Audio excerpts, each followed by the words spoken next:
నా లైఫ్‌లో ఎప్పుడూ నేను ఏడవలేదు. నా చిన్న వయసులో ఉన్నప్పుడు నేను ఏడ్చాను. మళ్ళీ అంత బాధ నాకిప్పుడు మీనా విషయంలోనే కలుగుతుంది. నా అన్న అంటే నాకు పంచప్రాణం. ఎంతో ఇష్టం. నాకు అన్న ఎంతో చక్కగా చూసుకునేవాడు. ప్రేమగా గోరుముద్దలు కూడా పెట్టేవాడు. 2 సంవత్సరాలు తేడా అయినా కూడా కన్న తండ్రిలాగా నన్ను చూసుకునేవాడు. అలాంటి అన్నయ్య చనిపోయిన తర్వాత నేను కోలుకోలేదు.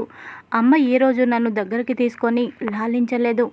పెళ్ళైన తరువాత ఈ పూలగంప నన్ను అమ్మలాగే చూసుకుంది. నేను తనని పట్టించుకోకపోయినా నా మాటలతో నా చేతలతో తనని నేను బాధ పెట్టినా ఏ రోజు నన్ను తను బాధ పెట్టలేదు. ప్రేమనే పంచింది కానీ ఎప్పుడూ కష్టాన్ని నాకు చూపించలేదు.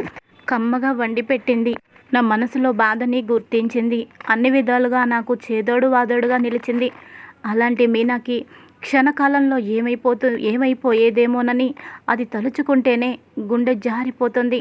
మీనాకేదైనా జరగరానిది జరిగితే ఇక నేను బ్రతికి ఉన్నా అనవసరం. నేను కూడా బ్రతికి ఉండేవాణ్ణి కాదు. నేను సమయానికి చూశాను కాబట్టే సరిపోయింది. మీనాని నీళ్ళలో నుంచి కాపాడాను. లేకపోతే మీనా కూడా నాకు దూరమైపోయేది. ఈ సమాజం అందరూ అన్నయ్యని నేను చంపేసినట్టు మీనాని కూడా చంపేశాను అని అనుకునేవాళ్ళు.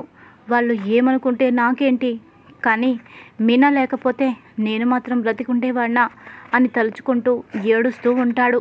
ఇక ఆ తర్వాత మీనా బాలుని చూసి, ఏమైందండి, ఏడుస్తూనే ఉన్నారు? ఏదో జరిగింది కదా, అయిపోయింది కదా, ఇప్పుడు నేను బాగానే ఉన్నాను కదా, నన్ను మీరు కాపాడుకున్నారు కదా, ఈ ప్రాణం మీదండి, మిమ్మల్ని విడిచి నేనేమైపోతానో అని అంటుంది. ఇక మీనాని చూసి సంతోషంతో అలా వాటేసుకుంటాడు బాలు.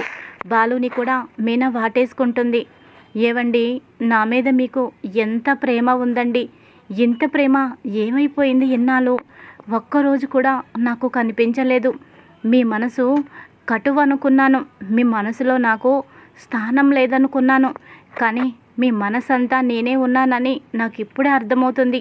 నిజంగా ఇలా జరిగినందుకు నేను చాలా సంతోషపడుతున్నాను అని అంటే, ఏయ్ పూలగంప, ఏం మాట్లాడుతున్నావు? అలా జరగడం నీకు సంతోషం కలిగిందా అని అంటే, అవునండి, అప్పుడే కదా మీలో ఉన్న ప్రేమ బయటపడింది. నేనంటే ఎంత ఇష్టమో తెలుసుకున్నాను కదా. ఇన్నాళ్ళు మీ మనసులో ఎంత ప్రేమ ఉందని నాకు కూడా తెలియదు కదా. మరి తెలిసినప్పుడు సంతోషపడకుండా ఎలా ఉంటానో నాకు చాలా సంతోషంగా ఉంది అని అంటూ కళ్ళు తిరిగి కింద పడిపోతుంది.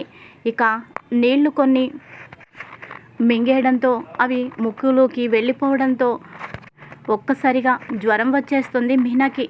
మీనా మీనా అంటూ మీనాని మంచం మీద పడుకోబెడతాడు. ఒళ్ళు కాలిపోతుంది.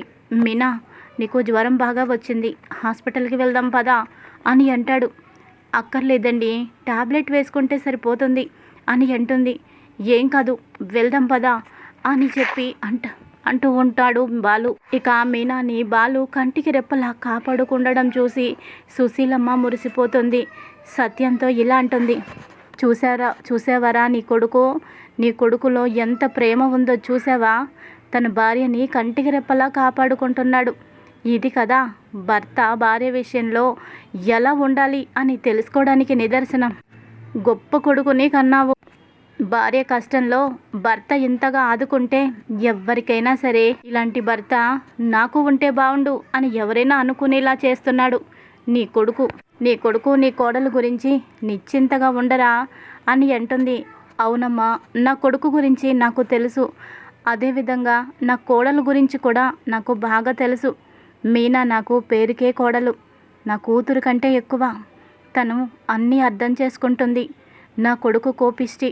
మీనా లాంటి అమ్మాయి వాడి జీవితంలోకి వస్తే వాడు మారుతాడు అని మొదటి నుంచి నేను అనుకునేవాడిని. అలాంటి కోడలు ఇప్పుడు వచ్చింది. వాడి గురించి నాకు బాధ లేదు అని అంటాడు. ఇక సత్యం వాళ్ళని చూసి ప్రభావతి కుళ్ళిపోతుంది. ఎప్పుడూ లేంది ఎంత ప్రేమ కురిపిస్తున్నాడేంటి మీనా మీద? ఇష్టం లేని పెళ్లి చేసుకొని ఎంత ప్రేమ పొంగుకొస్తుందేంటి? వీడి ప్రపంచం ఎప్పుడు తాగటం, బయట తిరగడం ఇదే కదా. ఇప్పుడేంటి కొత్తగా పెళ్ళాం ప్రేమలో పడ్డాడు? పడితే పడని, నాకేంటి? దానివల్ల నాకేమైనా ఒరుగుతుందా? వీడి వల్ల నాకేమైనా ఒరుగుతుందా? వీళ్ళ వల్ల నేను బాగుపడింది లేదు, సచ్చింది లేదు. నా కొడుకు మనోజ్ కోసమే నేను బ్రతుకుతున్నాను. నా కొడుకు పెళ్లి చూడటమే నా లక్ష్యం. రోహిణి లాంటి అమ్మాయి నాకు కోడలైతే నా జీవితం ధన్యమైపోతుంది. ఎంచక్క వాళ్ళతో పాటు నేను కూడా వెళ్ళిపోతాను. హాయిగా మేము బ్రతుకుతాము. ఆయన్ని కూడా మాతో పాటు వచ్చేయమంటాను. వచ్చేస్తారా? వచ్చేస్తారు. లేకపోతే ఇదిగో ఈ తాగుబోతు నష్టజాతకుడు వీళ్ళతో పాటు ఉండని. ఆ పూలమ్ముకునే అమ్మాయి వీళ్ళతో పాటే ఉండని. నా కొడుకుకు పెళ్ళవ్వాలి, అదే నాకు ముఖ్యం అని ఇక ప్రభావతి అనుకుంటూ ఉంటుంది. ఇదిలా ఉండగా ఇంకొక పక్కన ఇక మీనాకి ట్యాబ్లెట్ వేసి తనకి సపర్యలు చేస్తూ ఉంటాడు. నెత్తి మీద క్లాత్ వేసి వేడిగా ఉంటే చల్లటి నీళ్ళల్లో క్లాత్ ముంచి ఇక నుదుటి మీద వేసి వేడంతా లాగేసేటట్టు చేస్తాడు. కాళ్ళు నొక్కుతూ ఉంటే మీనా ఉలిక్కిపడి నిద్రలో నుంచి లేస్తుంది. అయ్యో ఏంటండి, ఎందుకు మీరిలా కాళ్ళు నొక్కుతున్నారు? వద్దండి, భర్త భార్య కాళ్ళు పట్టుకోకూడదు, వద్దండి అని అంటుంది. ఓయ్ పూలగంప, ఊరుకుంటావా? ఎప్పుడు నేను ఆడవాళ్ళు తక్కువ మగవాళ్ళు ఎక్కువ అని అనుకునేవాడిని కాదు. చిన్నప్పటి నుంచి నా లక్ష్యాలు, నా ఆశయాలు, నా ఆలోచనలు వేరు. ఏ భర్త మా కాళ్ళు మాత్రమే భార్య నొక్కాలా? భార్య కాళ్ళు భర్త నొక్కకూడదా? అది తప్పెలా అవుతుంది? కాళ్ళ నొప్పులు ఎవరికైనా ఒకటే. పైగా నీ కాళ్ళు బాలేదు. అసలే కాలికి గాయమైంది. పైగా కాలు జారి నీళ్ళల్లో పడిపోయావు. నీకు ఒళ్ళంతా నొప్పులుగా ఉంటాయి. ఇలాంటప్పుడు నేను నీకు సేవ చేయకపోతే ఇంకెప్పుడు చేస్తాను? భార్య కష్టంలో ఉన్నప్పుడు భర్త సేవ చేయకపోతే నా దృష్టిలో భర్త బ్రతికున్నా చచ్చినా ఒకటే. చెప్పు, నువ్వు నన్ను ఏ జమ కడతావు అని అనగానే, బాబు మహాప్రభు, నీతో మాట్లాడితే అస్సలు నేను లెగ్గలేను, మీ ఇష్టం అని అంటుంది.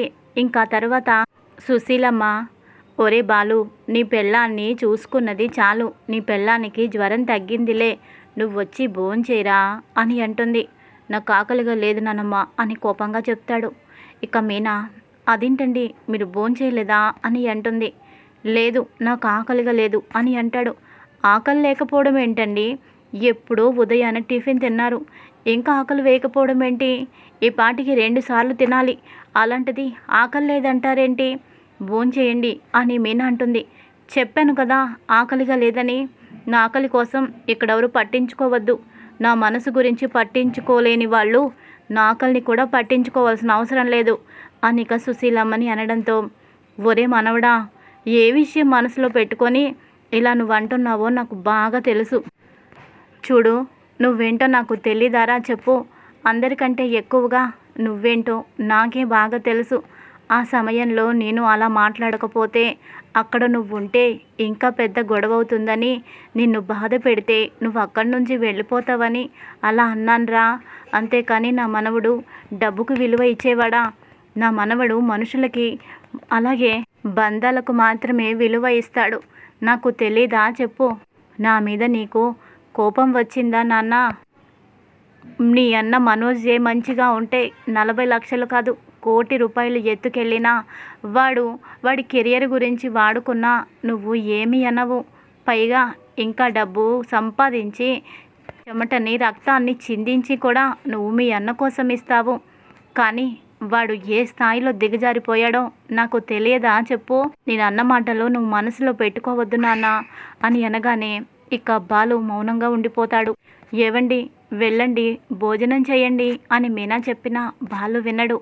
అప్పుడు మీనాకి అర్థమవుతుంది, ఆయన భోజనానికి ముందు ఎప్పుడు మందు తాగుతారు కదా, మందు తాగలేదు కాబట్టే ఆయన భోజనం చేయటం లేదు అని చెప్పి అనుకొని, ఆయనకి మందు లేకపోవటం వల్ల భోజనం చేయాలని లేనట్టుంది. ఆ మందు నా దగ్గరే ఉంది, బ్యాగులో నేను పెట్టాను, ఆయన లేదనుకుంటున్నారు అని చెప్పి ఇక ఆయన్ని దగ్గరకు రమ్మని చెవులో చెబుతుంది. ఏవండి, మీరు కోరుకునే ఆ మందు నా బ్యాగ్లో ఉందండి, అది తాగాక మీరు భోంచేస్తారు కదా అని అనడంతో, లేదు మీనా, నేను మందు కోసమని భోజనం మానేయలేదు. నిజంగా నాకు ఆకలిగా లేకే నేను మానేశాను. మందు తాగాలనుకుంటే తాగేవాడిని కాదా ఏంటి? నాకు తాగాలని లేదు. ఈ క్షణంలో నాకు దేని మీద లేదు. మందు మీద, మత్తు మీద, కిక్కు మీద ఇంత కూడా లేదు. నా మనసంతా నువ్వే నిండిపోయావు. నీ గురించే నా దిగులంతా, నా బాధంతా. ఈ సమయంలో ఎంత తాగినా కూడా నా మనసు అయితే మైకంలోకి వెళ్ళదు. నీకు జరిగిన ప్రమాదం గురించే నా మనసంతా నిండిపోయింది అని చెప్పగానే మీనా కళ్ళల్లో కన్నీరు వస్తుంది. ఇంతలా ప్రేమించే భర్త రావడం నా అదృష్టం కదా, కానీ ఇన్నాళ్ళు ఇలాంటి వ్యక్తి నా జీవితంలోకి ఎందుకు వచ్చాడా అని బాధపడ్డాను. కానీ మొదటిసారి అలా ఎందుకు నేను అనుకున్నానా అని నా మీద నాకే అసహ్యంగా ఉంది. ఈ రోజు నుంచి నేను ఇక ఆయన సొంతం. ఎప్పటికీ మేమిద్దరం ఒకటే. మా ఇద్దరిని ఎవ్వరూ విడదీయలేరు. ఆయన్ని ఇక నుంచి ఇంకా ఎక్కువ నేను ప్రేమించాలి అని ఇక మీనా అనుకుంటుంది. ఇది ఈరోజు ఎపిసోడ్. మరి తర్వాత ఏం జరగబోతోంది, కథ ఏ విధంగా మలుపు తిరగబోతోంది, ముందు ముందు తెలుసుకుందాం. Thanks for watching.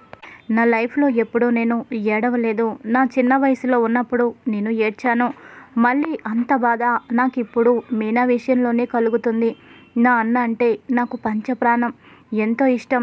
నాకు అన్న ఎంతో చక్కగా చూసుకునేవాడు. ప్రేమగా గోరుముద్దలు కూడా పెట్టేవాడు.